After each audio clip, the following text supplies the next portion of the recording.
Tamil news நேயர்களுக்கு வணக்கம். இன்றைய சிறப்பு நேர்காணலில் நம்முடன் இருந்திருப்பவர் திராவிட முன்னேற்ற கழகத்தினுடைய செய்தி தொடர்பாளர் மரியாதைக்குரிய திரு ராஜா தமிழ்மாறன் சார். சார் வணக்கம். வணக்கம் தோழர். சார், நெல்லை மனோன்மணியார் சுந்தரனார் பல்கலைக்கழகத்தில் தமிழ் தாய் வாழ்த்து 3வதாக இடம்பெற்றிருக்கு.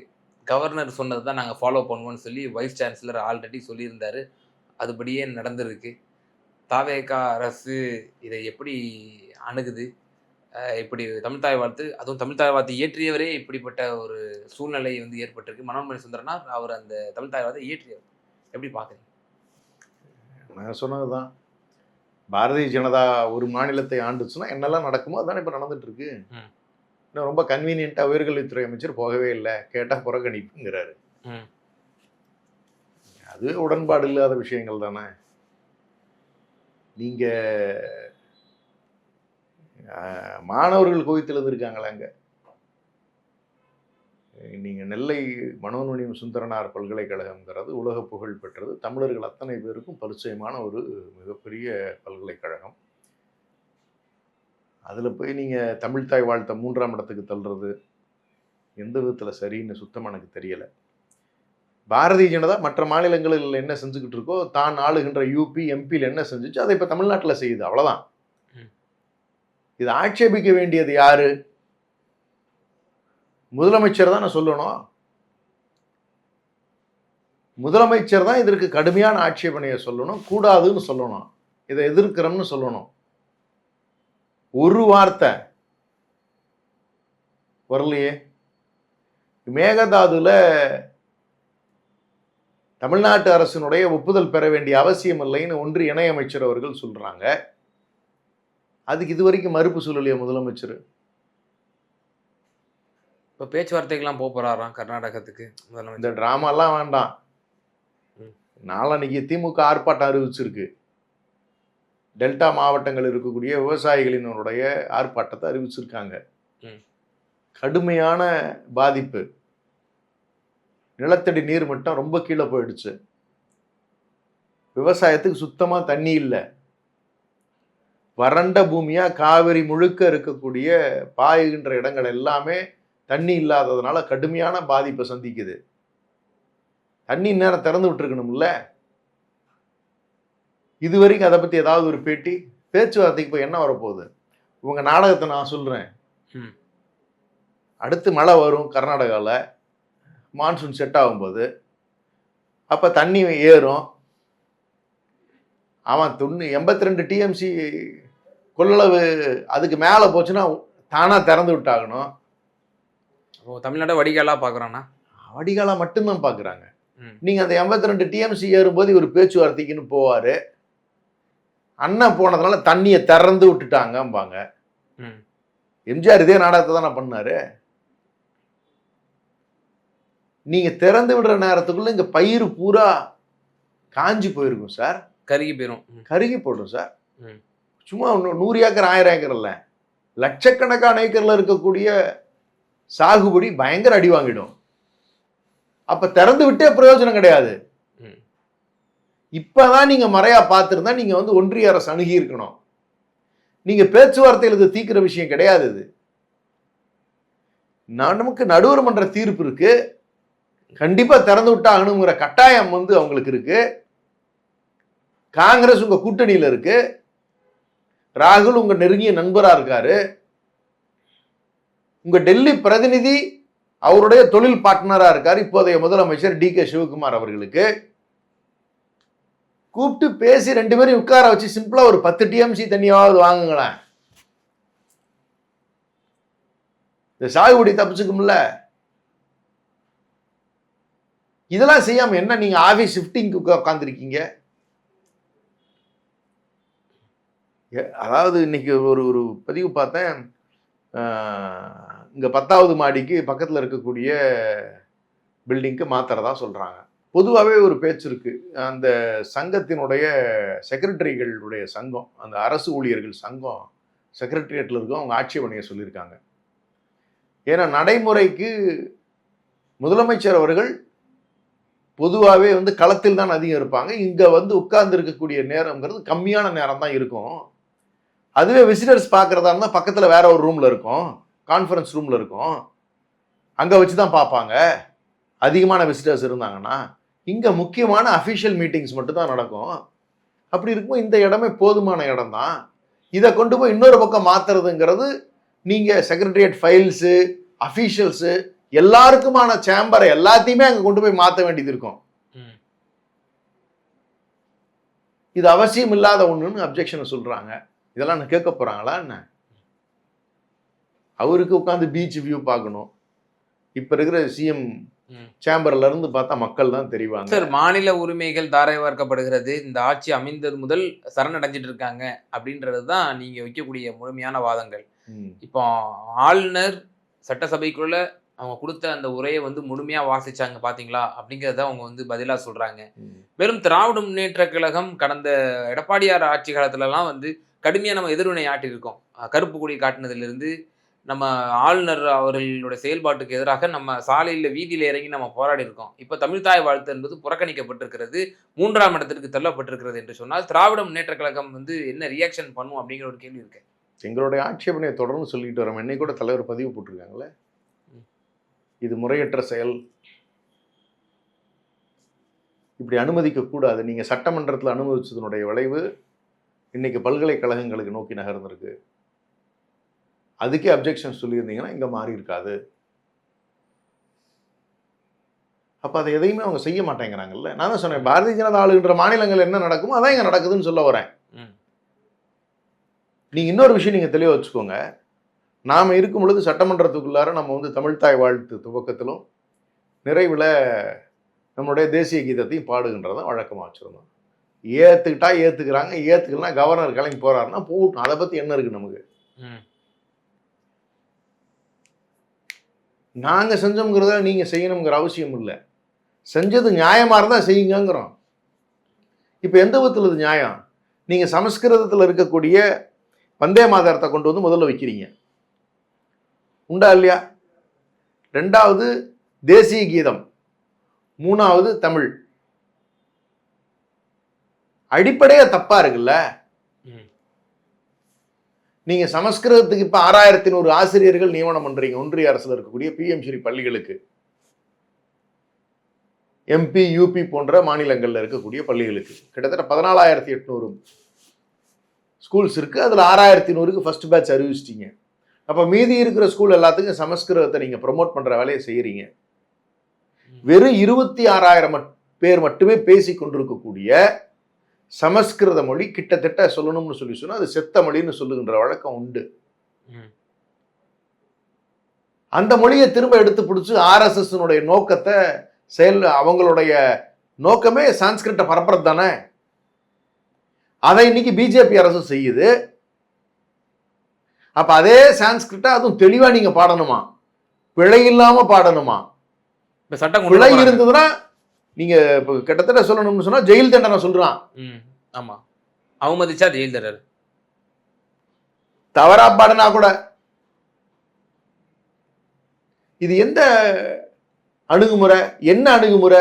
RSS கைக்கூலியாக, பாரதிய ஜனதா கட்சியினுடைய கைக்கூலியாக இந்த தாவேக அரசு இருக்குதுங்கிறதுக்கு இதை விட ஒரு சிறந்த எடுத்துக்காட்டு என்ன விஷயத்துல இருக்க முடியும்?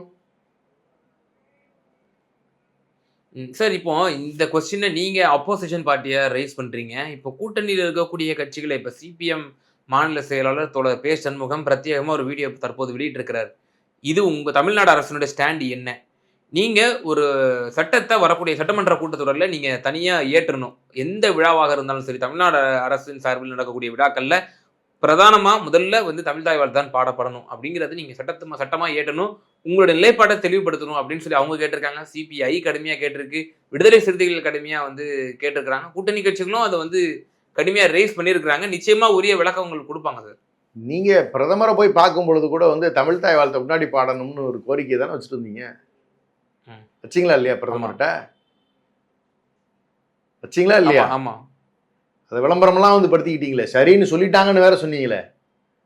அடுத்த அறிக்கை அமித்ஷா அவர்கள், உள்ளாட்சித்துறை அமைச்சர் அவர்கள் ஒத்துக்கிட்டாரு, பிராந்திய மொழிகள் முதன்மையாக இருக்க வேண்டும்னு சொன்னாருன்னு சொன்னீங்களே, அதுவும் பொய்யா? அந்த அக்கறை யாருக்கு இருக்கணும்? ஒரு முதலமைச்சருக்கு இருக்கணும் சார் முதல்ல.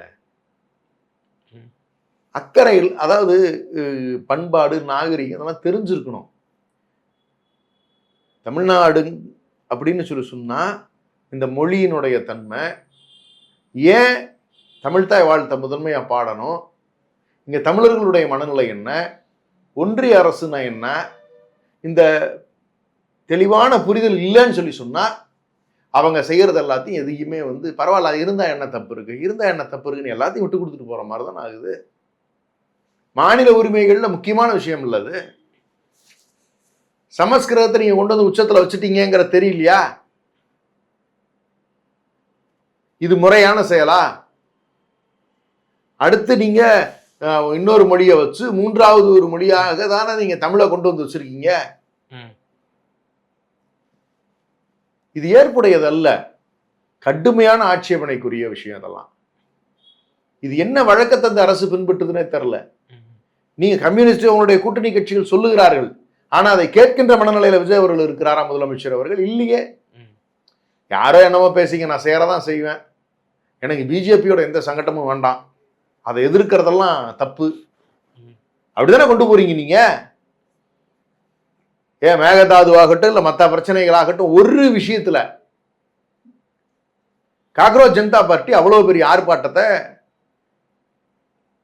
தேசிய அளவில் இருக்கக்கூடிய அத்தனை மாநகரங்களையும் நடத்தியிருக்காங்க. ஒரு வார்த்தை இந்த நீட் ஒழிக்கப்பட வேண்டியதுன்னு சொல்லிவிட்டு முதலமைச்சர் அவர்கள் ஒரு அறிக்கை கொடுத்தாரா? டெல்லியில நிறைவு பெற்றுச்சு அப்படின்னு தெரிஞ்ச உடனே வேக வேகமா பள்ளிக்கல்வித்துறை அமைச்சர் ராஜ்மோகன் வந்தார்ல, அசிங்கப்பட்டு போனாங்க இல்ல. 4-5 நாளா நடக்கிற ஆர்ப்பாட்டத்துக்கு சப்போர்ட் கொடுக்க யோகியதை இல்லை. மாணவர்களுக்கு போராடுவதற்கு ஒரு இடம் ஒதுக்கி தர வக்கு இல்ல. நியாயமான கோரிக்கைகளுக்கு கேட்டா மாணவர்களுக்கு ஆதரவுன்னு சொல்லி எத்தனை இடங்கள்ல நீங்க மாணவர்களை நீங்க கைது பண்ணுனீங்க? நான் பட்டியலிடவா? மதுரையில் என்ன பண்ணீங்க, சேலத்துல என்ன பண்ணீங்க, திருநெல்வேலியில் என்ன பண்ணீங்க? எல்லா இடங்களையும் கூட்டினவர்கள் அடிச்சு விரட்டினீங்கல்ல மாணவர்களை. என்ன நியாயம் அது? அப்ப நீங்க எந்த மனநிலையில் இருக்கீங்க? அப்ப பாரதிய ஜனதா ஆதரவு நிலையில தான் நீங்க இருந்திருக்கீங்க. இப்ப நீங்க சொன்ன இஷ்யூஸ், வந்தே மாதரம் இஷ்யூவா இருக்கட்டும், மேகதாது இஷ்யூவா இருக்கட்டும், நீட் இஷ்யூஸா இருக்கட்டும், தோழமை கட்சிகளும் இதை சுட்டி காட்டியிருக்கிறாங்க. நிச்சயமா இதை நீங்க அட்ரஸ் பண்ணணும் அப்படின்னு சொல்லி தோழமை கட்சியினுடைய இப்போ விடுதலை சிறுத்தைகள் கட்சியினுடைய முதன்மை செயலாளர் இப்போ ஒவ்வொரு தொலைக்காட்சியிலையும் ஒரு பேட்டி கொடுக்கறத பார்க்குறோம். அந்த பேட்டிகளில் அவர் தமிழக வெற்றி கழகத்தை ஒரு பிஜேபியோட ப்ராக்சி கவர்மெண்ட் அப்படின்னு விமர்சனம் வைக்கிறாரு. இவங்க மாநில உரிமைகளை பாதுகாக்க தவறிட்டாங்க, உரிமைகளை பறி கொடுத்துட்டு இருக்காங்கிற கடுமையான விமர்சனங்கள் வைக்கிறாரு. ஸோ இப்போ அவர் மேலே திமுகங்கிற முத்திரை குத்தப்படுது. இப்போ திமுக அவர் ஃபேவரபிளான கருத்துக்களை சொல்லிட்டு இருக்கிறாரு அப்படின்னு சொல்லி, அப்போ எப்படி பார்க்கறது? இது திருமாவளவன் அவரோட கருத்தா பார்க்க? நான் தொடர்ச்சியா இந்த விஷயத்துல நான் சொல்லிக்கிட்டே வரேன். திமுக தமிழர்களுடைய நலன் சார்ந்த ஒரு அமைப்பு. இது முழுக்க முழுக்க தமிழர்கள் ஒரு பெரிய இளைஞர் பட்டாளம் சேர்ந்து மாணவர்களாக சேர்ந்து உருவாக்கின திராவிட முன்னேற்ற கழகம். பெரும் போராட்ட குணம் உள்ள இளைஞர்கள் தான் இந்த திமுக உருவாக்குனாங்க. பெரும் தீரர் படை தான் அது. நீங்க தமிழர் நலனுக்காக தான் இவர்கள் தொடர்ந்து பேசிக்கிட்டு இருக்கிறாங்க. அந்த வகையில தான் சகோதரர் ஆளூர் ஷானவாஸ் அவர்களும் பேசுகிறார்னு நான் நினைக்கிறேன். தமிழர்கள் நலனுக்காக அவர் பேசுகிறார், தமிழின் உரிமைக்காக பேசுகிறார், மாநில உரிமைக்காக பேசுகிறார். அவர் திமுகவுக்கு சாதகமா பேசுகிறார்னு நீங்க பாக்குறத விட தமிழர் நலனுக்காக பேசுகிறார். முறையா பேச வேண்டியது யாருன்னா அண்ணன் திருமாவளவன் பேசியிருக்கணும். அவர் ஏன் பேசலங்கிறது எனக்கு தெரியல. இல்ல, அவருமே நீட்டு போராட்டங்கள்ல என்ன சொல்றாரு? ஏன் இன்னைக்கு மனோன்மணியம் சுந்தரனார் பல்கலைக்கழகத்தில் நடந்த நிகழ்வுக்கு முறையா பார்த்தா அண்ணன் அவருடைய கருத்தை பதிவு பண்ணியிருக்கணும்ல. திருமாவளவன் ஏன் அதை பதிவு பண்ணல? நல்லவேளை அட்லீஸ்ட் அவங்க கட்சியிலிருந்து மேபி இப்படி கூட இருக்கலாம், அவங்களுடைய முதன்மை செயலாளரை பேச சொல்லியிருக்கலாம். என்னால கண்டிக்க முடியாது, விஜய் அவர்களை கண்டிச்சு நான் பேசுற வழக்கம் இல்ல சார். இதுக்கு தான் பதில் சொல்லியிருக்காரு. நீட் போராட்டத்தின் போது என்ன சொல்லியிருக்காரு?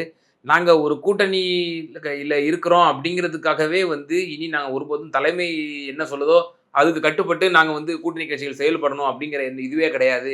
எங்களோட கட்சிகள் எங்களுடைய நிலைப்பாடை நாங்க இண்டிபெண்டன்ட், நாங்க வந்து தெளிவா நாங்க வந்து பொது வெளியில பயன்படுத்துவோம். எந்த ஒரு தயக்கமும் கிடையாது, அச்சமும் கிடையாது அப்படின்ற ஒரு விஷயத்த அவர் சொல்றாரு. விஜய் எல்லாம் அது காதுலயே வாங்கிக்கலையே முதலமைச்சர் அவர்கள். அவர் ரியாக்ட் பண்ண மாதிரியே தெரியலையே. வேணும்னா திருமாவளவன் ஒரு பேட்டியை கொடுத்துக்கலாம். தான் மாநாடு நடத்துறதுக்கு ஏதாவது பரபரப்பா ஏதோ ஒன்று சொல்லிட்டு இருக்கிறாரு. விஜய் அவர்கள், முதலமைச்சர் அவர்கள் திருமாவளவன் சொன்னதை கேட்டேன், இதை சரி பண்ணிக்கிறேன்னு சொல்லி ஒரு வார்த்தை கூட இது வரைக்கும் வரலையே சார். கம்யூனிஸ்ட் தலைவர்கள் சொல்லுகின்ற கருத்துக்கள் எதுக்குமே வந்து இது வரைக்கும் முதலமைச்சர் விஜய் அவர்கள் செபிமடுத்ததாகவே இல்லையே. அப்பப்போ தலைமை செயலகத்துல போய் முதலமைச்சரை சந்திக்கிறாங்க. கடைசியா எப்ப சந்திச்சாங்க தோழர்? ஒரு 10 நாட்கள் இருக்கும். நீட்டு பிரச்சனை பார்த்திருக்கலாமே தோழர். இல்ல சார், நீட்டு விவகாரத்துல தெளிவா இருக்கு சார் தமிழக வெற்றிக்கழக அரசு. நீட்டு கூடாது தமிழகத்திற்கு, அதுதான் எங்களோட நிலைப்பாடுன்னு சொல்லி அவங்க தெளிவா தானே இருக்கிறாங்க. அதற்காக நீங்க என்ன நடவடிக்கை எடுத்துருக்கீங்க? குறைந்தபட்சம் சட்டமன்றத்துல நீங்க தீர்மானம் நிறைவேற்றி ஒன்றிய அரசுக்கு மறுபடியும் ஒரு அனுப்பலாம்ல. இல்ல, ஆல்ரெடி திருப்பி நீங்க வந்து திருப்ப அனுப்பப்பட்ட மசோதாவுக்கு நீங்க திருப்பியும் கவர்னருக்கு அனுப்பிச்சிட்டீங்க. குடியரசுத் தலைவர்கிட்ட இன்னும் பெண்டிங்ல இருக்கு. அதுக்கு அழுத்தம் கொடுக்குற மாதிரி ஒரு தீர்மானம் நிறைவேற்றி அனுப்பலாம்ல, ஒன்றிய அரசை கண்டிக்கிறோம்னு. இந்த 60 நாட்களிலேயே வந்து உங்களுக்கு எல்லாமே நடத்து, அதாவது விண்ணை பிளக்கிற அளவுக்கு இந்த ஆட்சி செய்யணும். உங்களுக்கு விண்ணை எல்லாம் நீங்க பிளக்க வேணாம். 60 நாட்கள்லயே உள்ள அடிப்படை தேவைகளை ஒரு தீர்மானமா இயற்றி நீங்க தெளிவான விஷயத்துல முடிவுகள் எடுத்து சொல்லி இருக்கலாம். தப்பு கிடையாது. ஆர்ப்பாட்டம் பண்ண பசங்களை நிப்பாட்டினீங்க, அதுக்கு பதில் சொல்லுங்க. போலீஸ் வச்சு எதுக்கு அவங்களெல்லாம் கைது பண்ணீங்க? எதுக்கு அவங்கள அடைச்சு வச்சீங்க? காலேஜுக்குள்ள போய் எதுக்கு மிரட்டினீங்க? போராடின லாயர்ஸ் என்னத்துக்கு நீங்க வந்து மிரட்டினீங்க? சட்டக்கல்வி மாணவர்களை நீங்க ஏன் போய் மிரட்டினீங்க?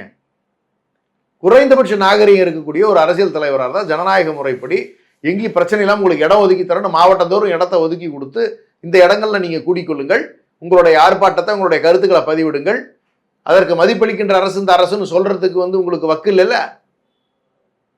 சர்வாதிகார போக்க நோக்கில நீங்க நகர்றீங்க. போலீஸ் நடந்துக்கிற விதமெல்லாம் என்ன உண்மையால வந்து ஏற்றுக்கொள்ளுகின்ற வகையில் இருக்கா? லாக் அப் டெத் எத்தனை சார் இது வரைக்கும்? போலீஸ் ஒவ்வொரு இடத்துல எவ்வளவு வன்முறையா நடந்துக்கிறாங்கன்னு பாத்தீங்களா இல்லையா? ரவுடி எலமெண்ட்ஸ் மாதிரி நடந்துக்கிற மாதிரி தெரியுது. இல்ல சார், இதே குற்றச்சாட்டுகள் முந்தைய திமுக ஆட்சியின் மீதும் வைக்கப்பட்டது. மன்னிக்கணும். அந்த மாதிரி சூழ்நிலைகள் வரவே கிடையாது. அப்படிலாம் இருந்திருந்தா தாவேகாரன் எல்லாருமே ஜெயில தான் இருந்திருக்கணும்.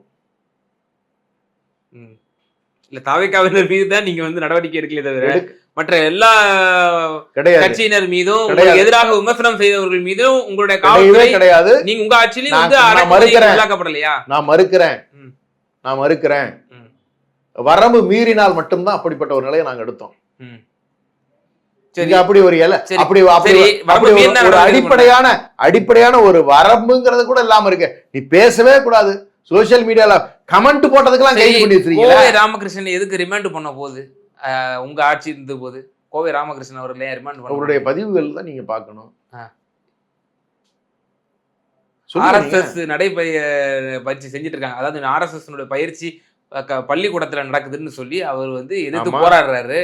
போராடும் போது காவல்துறையினர் வந்து பேசிஸ்ல நீங்க ஸ்கூலுக்குள்ள போய் அந்த பயிற்சி நடத்துனீங்க. உங்க ஆட்சியில சார், உங்க ஆட்சி நடக்குதுன்னு சொல்லி ஆட்சியில நடந்ததுதான் கோவை ராமகிருஷ்ணன் எங்க ஆட்சியில எங்களுடைய ஆட்சியில போராடுறாரு. போராடக்கூடிய நிலையில போலீசார் வந்து அவரை வந்து கைது செய்து ஃபார்மாலிட்டி கைது ரிமாண்ட் லெட்டர் எழுதிட்டு இருக்காங்க. பிறகு அவர் ஆராசாவுக்கு அவர் கால் பண்ணி ஆராசா பிறகு முதலமைச்சர் கவனத்துக்கு கொண்டு போய் பிறகு அது வந்து அவங்களை வந்து விடுவிக்கிறாங்க. இது வந்து நம்மளுடைய ஆட்சி, திமுகவுடைய ஆட்சி. ஆர்எஸ்எஸ் வந்து பள்ளிக்கூடத்துல வந்து பயிற்சி செஞ்சுட்டு இருக்கு. அதுக்கு எதிராக போராடிய திராவிட கழக பெரியார் வாரிசுகள் வந்து கைது செய்யக்கூடிய நிலைமை அவல நிலை இல்லை. முதல் 3 ஆண்டுகள் என்ஜிஓக்கள்ங்கிற பேர்ல இவர்கள் எல்லாம் ஏற்கனவே இருக்கிற ஏடிஎம்கே கவர்மெண்ட் உள்ள விட்டதனோட விளைவு தானே அப்படி வந்துச்சு. அது நம்ம ஒரு பிளாங்கெட் ஆர்டர். ஆமா, வேற என்ன பண்ணுவீங்க? என்ன பர்மிஷன் வச்சு நீங்க ஆர்எஸ்எஸ் கூட்டத்தை நீங்க போய் கவர்மெண்ட் ஸ்கூல்ல நடத்துவீங்க? இல்ல சார், அதுக்கு எதிராக போராடிய கோவை ராமகிருஷ்ணனை நீங்க கைது பண்ண வந்தீங்க. என்ன நீங்க பேசவே விட மாட்டேங்கிறீங்க. சொல்லுங்க. நீங்க ஒரு விஷயத்தை தெளிவா பாத்துங்க. முதல் 3 ஆண்டுகள் நடந்த பிரச்சனைகள் தானே பிளாங்கெட் ஆர்டர் முதலமைச்சர் போட்டாங்க. நீங்க அரசு பள்ளிக்குள்ள எந்த நிகழ்ச்சி நடந்தாலும் பர்மிஷன் வாங்கணும்னு போற பக்கம் அங்கங்க இருக்கிற ஹெச்எம் ஒருத்தரை கையில போட்டுக்க வேண்டியது, ஒரு சங்கி பெயரை சேர்த்துக்க வேண்டியது, அந்த ஸ்கூலுக்குள்ள போய் நீங்க வந்து சங் பரிவாருக்கான ஆர்எஸ்எஸ் கூட்டத்தை நடத்த வேண்டியது, விஷயம் தெரிஞ்ச பிறகு நாங்க பதற வேண்டியது, இதே வழக்கம் வச்சுக்கிட்டு இருந்தீங்கன்னா என்ன சார் அர்த்தம்? அது எத்தனை ஸ்கூல்ல நீங்க நடத்துனீங்க? கேட்டா என்ஜிஓங்கிற பேர்ல உள்ள போனீங்க. அப்ப நீங்க ஏமாத்திக்கிட்டே இருப்பீங்க, தப்பு பண்ணிக்கிட்டே இருப்பீங்க. உங்களை பிடிச்சி உள்ள வச்சா கசக்குதா? வச்சுதான் சார் ஆகணும். என்ன கேட்டா அண்ணெல்லாம் அதை விட்டுருக்கணும், தப்பே கிடையாது. நீங்க மாணவர்களுக்கு போய் தான் சொல்லி தந்துட்டு உட்கார்ந்து இருப்பீங்களா? இன்னைக்கு தாவேகாரன் செய்யறதுக்கும் ஆர்எஸ்எஸ் காரன் உள்ள போய் செய்யறதுக்கு என்ன வித்தியாசம் இருக்குது? ரெண்டும் ஒண்ணுதான். குழந்தைகளுக்கு இதெல்லாம் தேவையா? சொல்லுங்க சார். ரெண்டு பேருக்கு எந்த வித்தியாசமும் இல்லையே. இவங்க ஒரு கல்ட் பிஹேவியர், அவங்க ஒரு கல்ட் பிஹேவியர். வேற ஒண்ணுமே கிடையாது உங்க கிட்ட. தமிழ்நாட்டினுடைய நலனுக்காக இவங்க ரெண்டு பேரும் ஏதாவது நல்லது செய்யறாங்களா சொல்லுங்க. அப்ப அவங்களை பிடிச்சி உள்ள வைக்கிறதுல என்ன தப்பு இருக்கு? ஆனா இன்னைக்கு நீங்க பிடிச்சி உள்ள வச்சது வந்து திராவிட கழக தோழர்களை நீங்க உள்ள வச்சீங்க. தந்தை பெரியார் திராவிடர் கழகத்தினுடைய தோழர்களை நீங்க பிடிச்சி உள்ள வச்சீங்கிறதா என்னுடைய குற்றச்சாட்டு. ஆர்எஸ்எஸ் காரங்களை தான் பிடிச்சி உள்ள வச்சோம். நீங்க இதை இவ்வளவு ரிபாண்ட் பண்ண வந்தீங்க கோவை ராமகிருஷ்ணன் ஐயா அவர்களை, தந்தை பெரியார் திராவிட கழகத்தினுடைய நிறுவனரை. ஐயா நீங்க கேட்கறது கரெக்டுங்க. நான் சொல்றது யாரை பிடிச்சி வச்சோம்னு. இது அதிகாரிகள்லயே இருக்கக்கூடிய சில சங்கி மணல்ல இருக்கக்கூடிய அதிகாரிகள் இருந்தாங்கல்ல, எத்தனை இடத்துல அவங்களுக்கு லிபரலா விட்டுருக்காங்க. இந்த ஆட்சியில மட்டும் ஏன் நாம வந்து அதை அப்படி பிரிக்கிறது இல்ல? நம்ம ஆட்சியில ஒரு பிழை நடந்துருச்சுன்னா அருமையான கேள்வி. காவல்துறையினர் ஒரு சிலர் சங்கி மனநிலையில் இருப்பார்கள், அவர்கள் அத்துமீறி சிலரை கைது செய்து விடுவார்கள் அப்படின்னு சொல்றீங்க. ஆனா இந்த ஆட்சியில மட்டும் காவல்துறையினர் எல்லாருமே வந்து டோட்டலி கரப்டட் அப்படின்னு நம்ம வந்து எப்படி முத்திரை குத்துறோம்? கரப்டட் நான் சொல்லல. ரூட் மாஃபியால இருந்து லிஸ்ட் போட்டு இவங்களெல்லாம் கூப்பிட்டு கைது பண்ணுங்கன்னு யாரெல்லாம் கூப்பிட்டு இன்ஸ்ட்ரக்ஷன் சொல்லி எஸ்பிக்கு போகுது பாத்தீங்களா, அவங்கள மட்டும் தான் இவங்க கைதுக்கே போறாங்க. எந்த இன்ஸ்பெக்டரும் எந்த டிஎஸ்பியும் எந்த எஸ்பியும் உட்காந்து ஸ்க்ராலிங் பண்ணி பார்த்துக்கிட்டு இவங்களெல்லாம் வந்து பார்த்துக்கிட்டு இருங்கன்னு சொல்லி இவங்களெல்லாம் கூப்பிட்டு போய் கைது பண்ணுங்கன்னு சொல்றது இல்லைங்க. ஓகே, ரூட் மாஃபியா உட்கார்ந்து இங்க லிஸ்ட் எடுத்து வாய்ஸ் ஆஃப் காமன்ல லிஸ்ட் எடுத்து நீங்க சோசியல் மீடியால யாரெல்லாம் தாவேகாக்கு எதிராக பரப்புகிறார்களோ அவர்களை எல்லாத்தையும் கைது பண்ணுங்கன்னு இவங்க கொடுக்குற லிஸ்ட்டுக்கு தானே போலீஸ் அங்க போய் நிக்குது. இதுக்கு அதுக்கு வித்தியாசம் இல்லையா உங்களுக்கு? இந்த மாதிரி ஏதாவது கடந்த ஆட்சியில பண்ணணுமா சொல்லுங்க. கடந்த ஆட்சியில வந்து நம்ம எல்லாருக்கும் வந்து முதல்வர் சொன்ன மாதிரி இரும்பு கரத்தோடு அவர் வந்து செயல்பட்டாரா, தவறிழைத்தவர்கள் சட்டத்தின் முன் நிறுத்தப்பட்டார்களா அப்படிங்கிற ஒரு டிபேட் நம்ம எடுத்தோம்னா மிக நீண்ட டிபேட்டு. நம்ம அதை பத்தி நம்ம நிச்சயமா பேசலாம். இப்போ தோழமை கட்சியில் இருக்கக்கூடிய தலைவர்கள் பேசுவது எதை உணர்த்துகிறது? இந்த கூட்டணி இன்டாக்டா தொடருமா, அதுல அவங்களுக்கு வந்து ஏற்பட்டிருக்கக்கூடிய முரணை வந்து அது வந்து முன்னிலைப்படுத்துதா, அல்லது அந்த நபர் திராவிட முன்னேற்ற கழகத்தில் இணைய போகிறாரா, அதை உணர்த்துகிறதா செய்தி அப்படிங்கிற ஒரு கேள்வி இருக்கு. திராவிட முன்னேற்ற கழகத்தில் சேரக்கூடியவர்கள் தமிழர்களுடைய நலன் சார்ந்தவர்களாக இருக்கும் பொழுது திராவிட முன்னேற்ற கழகம் அவர்களை ஏற்றுக்கொண்ட வரலாறு தான் உண்டு. ஓகே, இப்ப நாளைக்கு கூட சிபிஐல தோழர் நல்லக்கண்ணு ஐயா ஒரு புத்தகம் வந்து வெளியீட்டு விழாவில் இதே எதிர்கட்சி தலைவர் வீரபாண்டியன் அவர்களும் கலந்துக்கிறாரு. ஸோ இதெல்லாம் உணர்த்தக்கூடிய செய்தி என்ன? இப்போ அதெல்லாம் விஜய் எப்படி பார்ப்பாரு, தாவேக்கு எப்படி பார்க்கும், என்ன எதிர்கட்சி தலைவரை போய் இவங்க வந்து நம்ம தோழமை கட்சி வந்து புத்தக வெளியீட்டு விழாவில் கூட்டு வர்றாங்களா அப்போ அப்படிங்கிற மாதிரி ஒரு அவங்களுக்கு ஒரு அதிருப்தி எல்லாம் ஏற்படாதா? தோழமை சகோதரர்கள் சரியா புரிதல் இருக்கு. நல்லகண்ணு ஐயாக்கு எதிர்கட்சி தலைவர் தான் சரியா இருப்பாருன்னு அவங்களுடைய பார்வை இருக்குது. அதனால தான் வரவேற்கிறாங்க, அதனால கலந்துக்கிறாங்கன்னு தான் நம்ம எடுத்துக்க முடியும். அவங்களுக்கு இந்த ஒரு 65 நாட்கள் உணர்த்தி இருக்கிறது யார் கொள்கைவாதிகள், யார் நல்லக்கண்ணு ஐயாவினுடைய புத்தக வெளியீட்டுக்கு தகுதியான நபருங்கிறது எல்லாமே வந்து நிறைய விஷயங்களை இந்த 65 நாட்கள் புரிய வைத்திருக்கிறது. அதனால ஒன்றும் தப்பு கிடையாது. ஐயா வைகோ அவர்களுடைய புத்தக வெளியீட்டுக்கு முதலமைச்சர் வருவதாக இருந்தது, வரவில்லைன்னு சொல்லியிருப்பாராட்டிருக்கு. ராகுல் காந்தி வருவதாக இருக்கிறது, ஆனால் வரவில்லைன்னு சொல்றாங்க. அப்ப நிறைய விஷயங்கள் வெளிச்சத்துக்கு வருகிறது. கம்யூனிஸ்டுகள் புரிந்து கொள்ள துவங்கி இருக்கிறார்கள். வைகோ என்ன தகுதியில் இருக்கிறாருன்னு அவங்க மற்றவர்களும் புரிந்து கொள்ள சூழல் வந்திருக்குன்னு நான் நினைக்கிறேன். நிச்சயமா சமகால அரசியல் சூழ்நிலை குறித்து ரொம்ப விரிவா தெளிவா எங்க நேயர்களுக்கு உங்க கருத்துக்களை பகிர்ந்தீங்க. ரொம்ப நன்றி. நன்றி.